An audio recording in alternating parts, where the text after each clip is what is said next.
Šī ir visu laiku trešā pārdotākā spēle pasaulē ar vairāk nekā 96 miljoniem pārdotu kopiju. Tā ir GTA 5. Numur 1.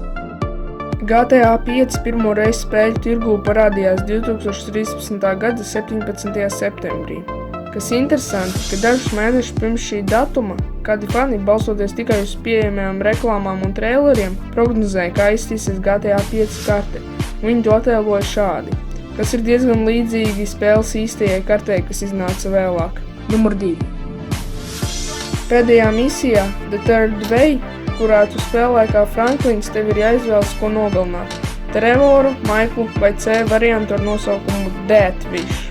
Ja izvēlas Trevoru vai Maiklu, tad pēc spēles beigām varēs spēlēt tikai ar 2 personāžiem, jo viens būs miris. Bet ja izvēlas Deathwish, tad viņi trietā nogalinās tos, kuri grib viņus mirušus, un visi 3 paliks dzīvi.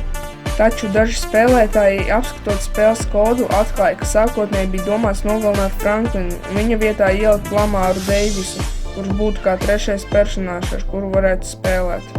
Numur 3. Jūrā netālu no krasta pašā ūdens dziļumā atrodas lūka, kur izskatās tieši tāpat kā no filmas Lost, jeb Pazudušie, un piepeldotai tuvāk var dzirdēt tādus kā klauvējienus.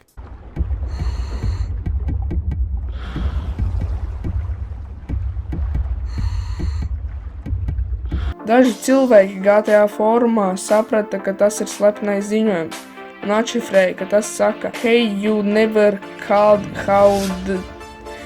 Un var sakot, tā ir atsauce no GTA 4, kad varonis aicina draugu doties uz bowlingu. It is the moment for us to spend some quality time together. How about that old American pastime, bowling? Sorry, man, I got shit to do. Numur 4. Spēles izstrādē tika iztērēt $265 miljoni, un tajā piedalījās vairāk kā 1000 cilvēki, no kuriem daži balss aktieri bija īsti noziedznieki. GTA centās uzaicināt pēc iespējas vairāk noziedznieku, lai liktu spēlē izklausīties realistiskākai. Viens no viņiem tikai dienu pirms tam iznāca no cietuma. Numur 5. GTA 5 karte ir vislielākā karte no visām citām GTA spēlēm. Un tā ir lielāka nekā pati Manhattanas pussala. GTA salas platība ir 49 kvadrātjūdzes, jeb apmēram 126 kvadrātkilometri. Numur 6. GTA 5 izlikšana pārdošanā bija tik liels notikums, ka tūkstošiem cilvēku jau 24 stundas pirms spēles izlikšanas laukos stāvēja rindā uz spēļu veikliem. Daudzi izlikās slimi vai pat paņēma brīvu dienu no darba, lai tikai dabūtu spēli tās izlaišanas dienā. Numur 7. Story modā ir 69 misijas, kuras var izpildīt apmēram vidēji 30 stundās, bet tomēr pasaules rekords ir, ka story modu iziet 6 stundās, 32 minūtēs un 59 sekundēs. Numur 8. Ja tu spēlē GTA San Andreas un dodies uz zonu 69, pār žogu var dzirdēt, kā 2 darbinieki sarunājas, stāstot par to, ka ciplanētieši esot nolaidušies uz zemes. Un GTA 5 misijā Northamptonā, ja nobrauc no ceļa uz sasalušās upes, tad zem tilta var atrast ledū ieslūšu ciplanētieti, kas ir atsauce uz šo sarunu. Numur 9. Viens no galvenajiem varoņiem, Trevors, bieži parādās staigājot apkārt tikai apakšbiksēs.